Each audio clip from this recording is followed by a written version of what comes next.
I know this is not the Sunday like normal. I needed a day. I woke up and I wasn't feeling good. This is why you do not get blackout. I didn't get blackout drunk, I just got shit-faced and yeah. I needed a day to recover. Even though I didn't go to bed completely drunk, but I went to bed at like 6, so pros and cons for everything here.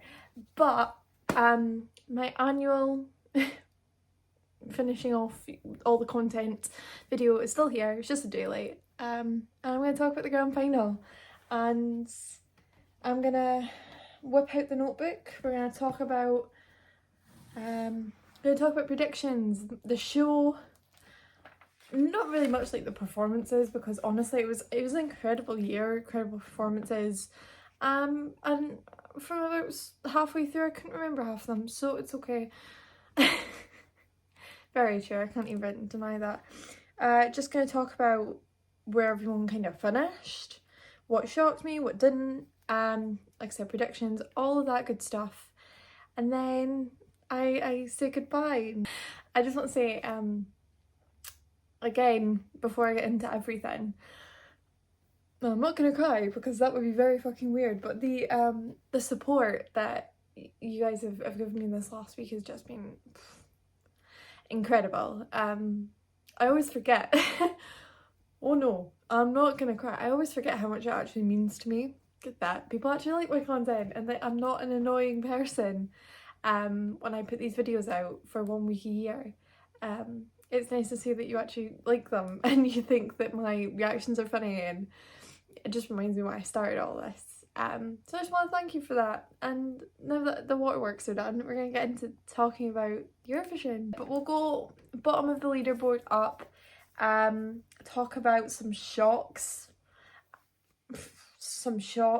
and talk about some pleasant surprises of the night. So, Germany last, I'm highly upset. I feel bad. I really feel bad for Germany. I don't think it was a last place performance per se, but someone has to be last. It's just such a shame. At least no one got flat out 0. He at least got points from the televote, which gave him something. I actually liked the performance. I can't even say it was a bad performance. It just, if you were gonna put one of them to finish last in that pack, it was probably going to be Germany, which is a bit of a shame. First shock of the night is France. I can't believe that. I genuinely still can't believe France came 24th. Was it because it was so early? Was it? But you can't even say it was like, you know, the difference, the different, style and music. You can't say that because look at our winner. Maybe it just didn't click. I liked it and I thought it was incredible, but then again, when I look at maybe the average viewer, I'm like, is this something they're gonna gravitate towards over, some of the other songs in that first half, and some of the songs coming up? It probably didn't help being in the first half, but that's probably a highly disappointing result for the French, because and I'll be honest now, I put it in the top 10 in my predictions. So I can't say what went wrong there. I think it was just too different, and then its votes got swallowed up later. So Iceland coming 23rd. Honestly, I'm shocked this wasn't last, but it wasn't last, so I'm gonna take that as a massive win for them. And they got through into the final, so for Iceland and what this song is, no offence, it should be happy wherever it got. Czech Republic being this low is also a crime to humanity. 21st? Huh? No. This is what I mean. Running order position matters, because she came somewhere in the top half of that semi-final. I can't remember, 3rd or 4th is where I want to say. And then she does this. Running order position matters. You can't expect a song to open and then do well because it's got 24, 25 songs coming after it. Whereas the last song in the semi-final, it sticks, you know what I mean? It's like, we say running order position doesn't matter, and then it obviously does. but I'm highly disappointed because that was like a left-hand side of the scoreboard like performance, and it deserved to be on that left-hand side. And I'll say it. Finland next. You know what? Yeah, this is probably the right position where I thought it was gonna go. I thought, yeah, the band had a bit of public knowledge. People are gonna vote for them, but they didn't get as many votes as I thought. So, and the jury was never gonna rate this too highly because his vocal performance wasn't the best. So for those two things put together, this result makes sense to me. It doesn't surprise me, and yeah. Armenia being 19th, if I remember correctly. 25, 24, 23, 22, 21, 20. 24, 23, 22, 20. Armenia 20. I cannot count. Okay. So if whoever I said was like 21st was 22nd. I think that was Czech Republic. Armenia 20th. Yeah, I'm happy with that for them. Top 20. It escaped the bottom 5. And she pulled it off first time. I've never cheered more in my life for someone pulling a piece of paper. It was embarrassing. But yeah, honestly, I'm happy with that for Armenia for not being in the final since 2017. Finally got to the final and they made top 20. It's a good result for them. Belgium, yes, I'm happy with where this is. Top 20. Again, escaped the bottom 5. And I thought he sounded really good. I thought he sounded really good in the final again. I get some people don't like it. I don't know why. It's upsetting. It's a good song to me. I think it deserved to be in the final, and I'll say that in 2 songs' time as well. Belgium really did deserve to be in the final, in my opinion. So, yeah. Romania next. Yeah, I'm happy with that. Being in the number 2 slot, you know, it's hard to kind of get up the scoreboard, let's be honest here. But to be where it is, 18th is really good. Again, not being in the final for a couple of years, missing out. Finally got through into the final and it's top 20. To me, that's a good building result for Romania to come back and slowly build to be what they once were. And it was a fun song. Yeah. Switzerland, you can all suck on this. Like, I knew it. Am I upset he got 0 points from the televote after I voted for him? Yeah, but I get it. I knew this was more of a jury bait song. It qualified on the jury's behalf. And I knew that was the case. I never thought that the televote was the one that pushed it through. But it brought me to tears. He did the different vocal line last night, and honestly, fair play to him. I think it's still a respectable result. Yeah, they came top 3 last year, but I mean, it's not the fall of the likes of France. It's still a good result, and for a song that people didn't think was even going to qualify, it did well. Azerbaijan, I kind of want to skim over this very quickly because how it got through to the final without getting a single televote point. Again, skipping over that, I don't think it should have even touched the final, but you know, good result for it. It's not last. Australia next. I thought this was going to do so much better, and then it flopped in the televote, and I was like, okay, well, it was not going to do this well. I'm glad. 15, top 15. That's a good result for it. I think it was a top 10 performance. It really, really brought me to tears, but I thought, considering, right, so we all know who won the jury vote, right? And we'll get to that because that's fucking insane. I thought Australia and the UK, yeah, there was a little bit of a break in between them, but they could have cancelled each other out in terms of jury, and it was going to be a bit more, you know, even between the two, and it really kind of wasn't. I just thought it was going to do a lot better than 15th. I really thought it was cracking the top 10. Lithuania doing 14th. Oh my god, I have never been more proud of a woman I don't know. Monica, she did that. From thinking she probably wasn't going to qualify to qualifying to doing 14th. Bow down to the queen. She is the queen. And that's all I'll say. It was like just a nice little classy performance. And she deserves everything in the world. Estonia doing 13th is something that I am also very happy about, because Estonia was that type of song I was like, yeah, you should be doing well. But I was like, I don't know if it's going to do well. But it got left-hand side. And I didn't even realise that until I double-checked the scoreboard today. And I was like, oh my god, wait, when did that do that? So, really happy for Estonia. I think they're keeping consistency and I like it. Poland doing 12th? I didn't think it would happen. It didn't have as much jury support as I thought it was going to have. It was more televote support, but I mean, we've seen that before. Q 2016. But yeah, I mean, 12th is good. 12th is good for them. They'll take it and run with it. I didn't think it was going to do that well, so good on you, Poland. The Netherlands, I am so happy this got left-hand side. I feared for all of dear God that it being sandwiched in between Spain and Ukraine. I mean, granted, it probably did take away some of its televote support, but I'm glad the jury still appreciated it and it was accumulated enough points to be 11th. I think they can be proud of that. I'm very happy for Steen.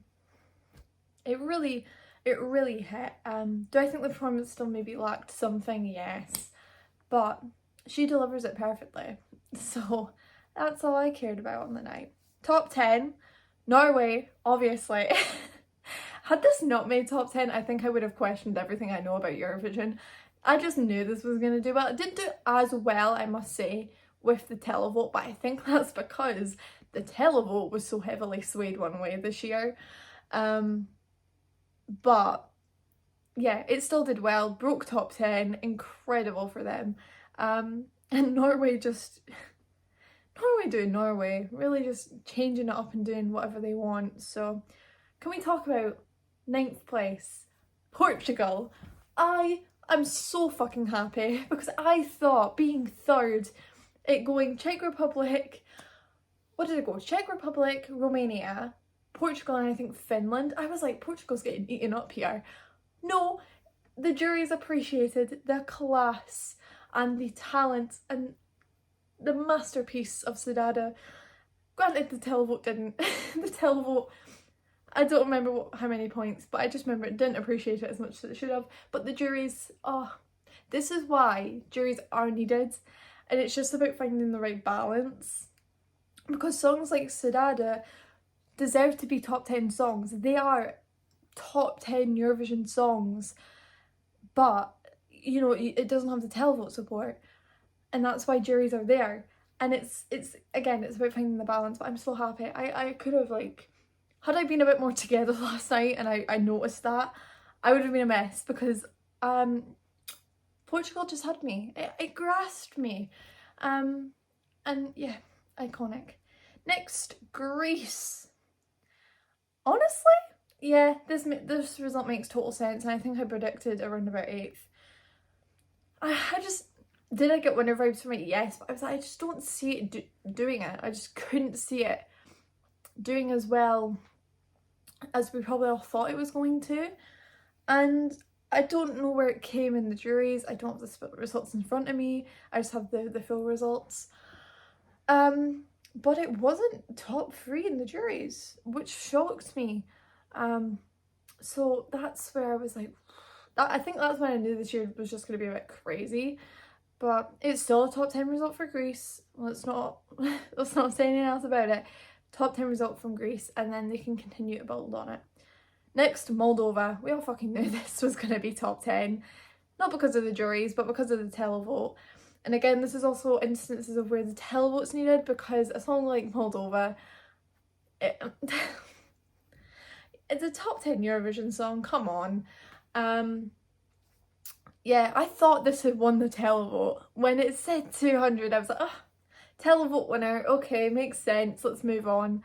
And you know what? 7th? They'll take it. From me thinking this wasn't going to qualify at first, to me going, it's Moldova, it's going to qualify, to me loving it both times it was performed, yeah, obviously this was going to do well. Next, Italy. Honestly, this makes sense. People saying this was going to be an Oja Dame. I never ever thought this was going to be an Ojardin moment, because one, it's Italy, but two, something about it just, it built more than Ojardin did. And I love Ojardin, this is not Ojardin slander.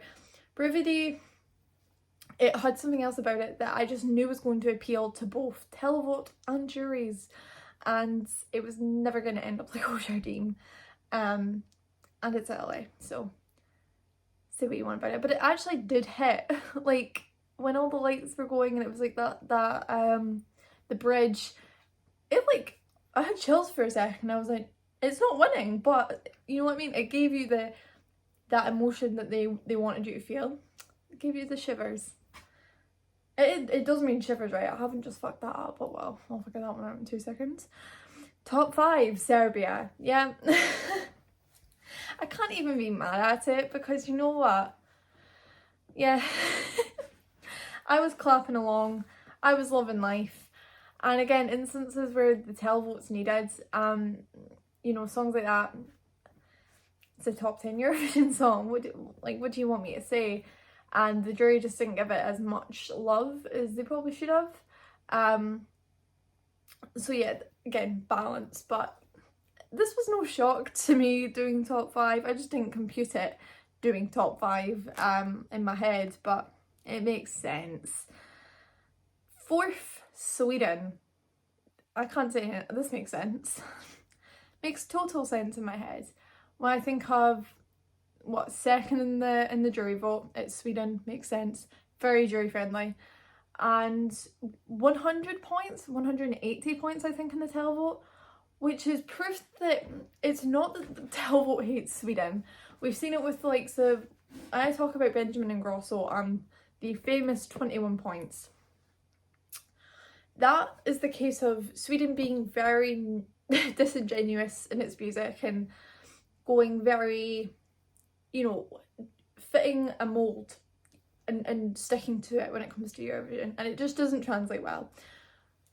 Hold Me Closer had that impact. It has that, you know, that feeling that you get when you listen to it, and that's where the public grabs onto it.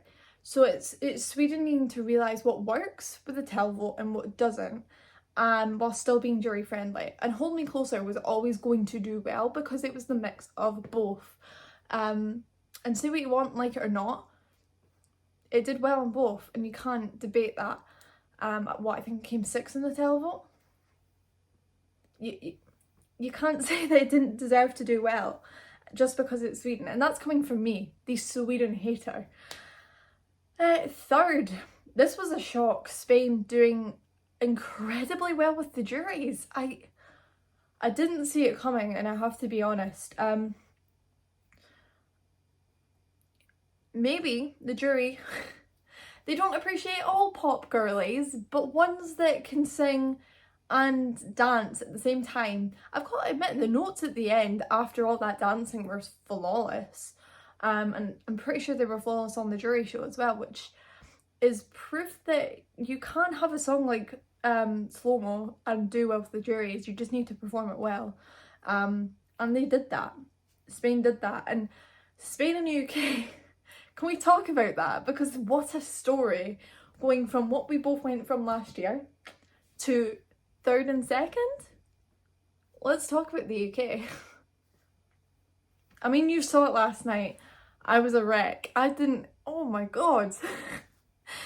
From getting nothing to what, beating, getting like 400 points. Best points tally ever, and granted the system has changed, but he will now be, Sam Ryder is our best ever points tally, system changing or not. Our best result since 1998. That's where, and the positive coverage as well, and I don't want to talk about the locals being like, Ukraine stole it from us, because I'm not talking about that. Fuck off with that shit. Ukraine, well-deserved winner. I'm slowly starting to see perceptions change. And that's all that Sam had to do this year. He didn't have to win it. I never thought we were going to win it. I thought jury vote win, perfect. We're not going to win the televote, so we won't win it overall. I knew that was coming. What Sam Ryder has done is undo everything that Terry Wogan has ingrained in this country to do with Eurovision. He's undone the negative outlook. The Europe will never vote for us. Because what did they do last night? They voted for us. The juries voted for us and wanted us to win. The public, if it was up to the public, we would have been 5th. Combine them both, we come 2nd overall. And I don't think, like, when I talk about being proud of the UK being 2nd, whatever happened this year, I said this, I would always have been proud of what Sam Ryder did for the perception of Eurovision in this country. But to get 2nd alongside that is absolutely incredible, and it just makes me emotional, because I'm like, he really just did that. He proved that with the right song, the right staging, we can be what we once were in this contest. And I think it's hugely important for the BBC to continue building on this. I don't think the tap music will go away after this, because we've sung their praises, they've done everything we've wanted them to, and they've got to just keep at it. It'll be interesting to see what we do next year, and I'm really excited. Usually I'm like, I don't want to know what we're doing. I never want to know, just don't tell me and I'll figure it out along the way. I'm excited. And maybe that's a bit of like, you know, a bit of misplaced trust there, but I just have this feeling we're going to build on it. And it's incredibly, like, I still look at the scoreboard and I'm like, that doesn't make sense. It really doesn't make sense to see us that high. And I think for all of just the UK Eurofans who really care, this means a lot, and I don't think I could thank Europe enough. To win the jury vote is absolutely incredible. To think about songs that maybe we should have done better in the juries along the years, juries maybe should have voted for us a little bit more, and I always think of 2017 for that one. I always think 2017 should have just done better. And you kind of think, oh, it'll just never happen, it'll never click, and it clicked this year, and that is something I'll never forget, is that feeling that I felt last night of the 12 points coming in, and me and my mum looking at each other like, this is insane. I just hope maybe next year, the year after, you know, you never know what could happen in the next few years. All it takes is a turnaround. It's always like, it's always like one song will change everything, and it never does. One song has changed everything, and it's Spaceman. Remember when everyone hated it? I remember those days on Twitter. Everyone hated it and thought it was never going to do well for us. Okay. And something that never clicked for me, and it's only just clicked as I'm editing this, is another 2nd place. What is that? Is that like 15 or 16 2nd places now for us? What are we doing to get 2nd place? Like, that's another one. We used to be the kings of 2nd place, and we're back to it. I mean, that's mental. What, 15 or 16? I can't believe that. So let's go for the win next year, guys. Let's do it, BBC. And let's talk about the winner. A well-deserved winner before I say anything else. I don't want to hear any political garbage. Stefania is a well-deserved Eurovision winner, and I will not hear anything else about it. I don't want anyone being like, politics. What, you cannot tell me that you don't watch that back and you don't get chills. You don't think about the story. You don't think about, you know, this band from Ukraine performing on this massive stage and telling their story and singing the song that means so much to them. It's a well-deserved winner, and you can't say anything with it. The whole reason it won was because of the televote. Let's talk about that. The biggest ever televote tally ever, 400 odd points. 400. More than half of the countries gave Ukraine 12 points in the televote. A couple of 10s, few 8s, and I think 1 7. Everyone in the televote gave Ukraine points. And they won it because of that. They weren't doing incredibly well in the juries. They'd done well, but they needed the big televote, you know, rally behind them. And they had that. And it's well deserved.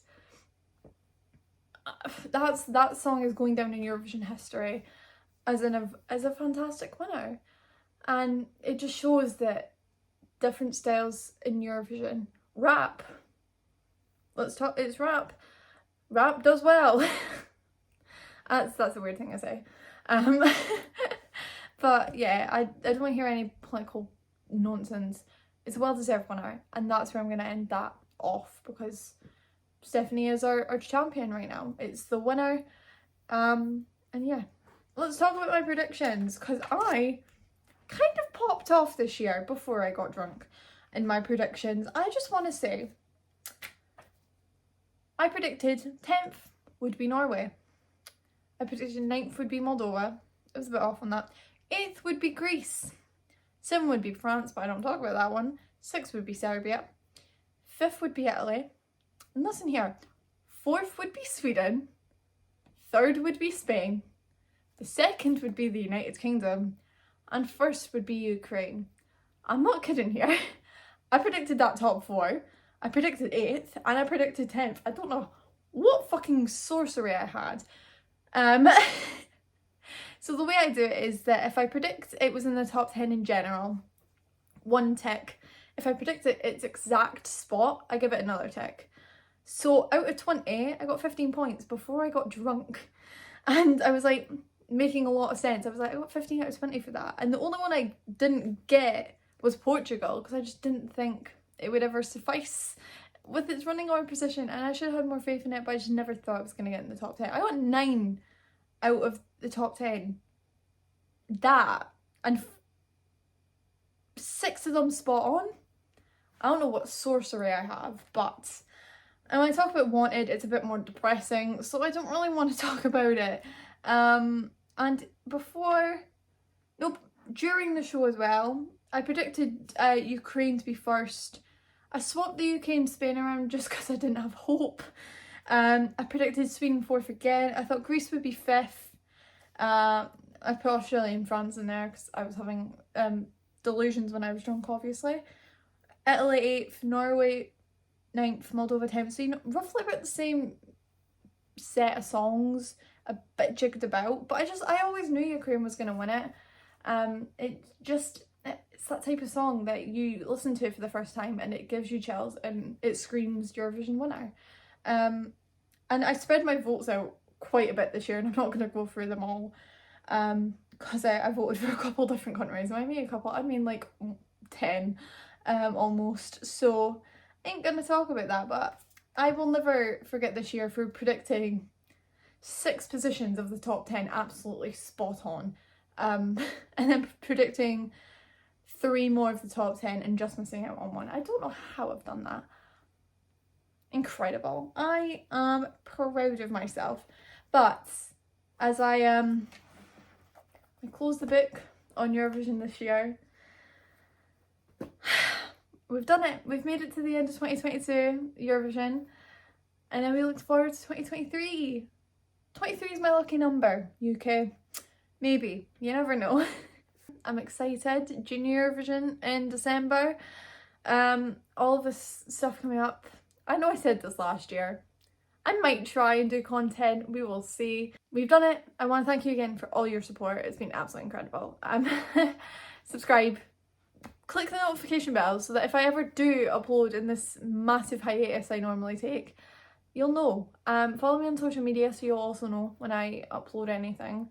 I don't use Twitter as much anymore, so TikTok and Instagram are kind of the 2 best ways to figure out anything going on in my life. I've now got a massive break from uni and I'm just working now. Honestly, life is good, life is fantastic, and we came second. I can't believe I get to say that and it actually be true. I don't have to say second to last. I have to say second. We are the current runners-up for the next year. And that's incredible. So yeah, again, thank you for all the support. It's incredible. I love you guys so much. I will see you whenever I next see you. Take care, stay safe, and stream Spaceman by Sam Radio. Mwah. Bye.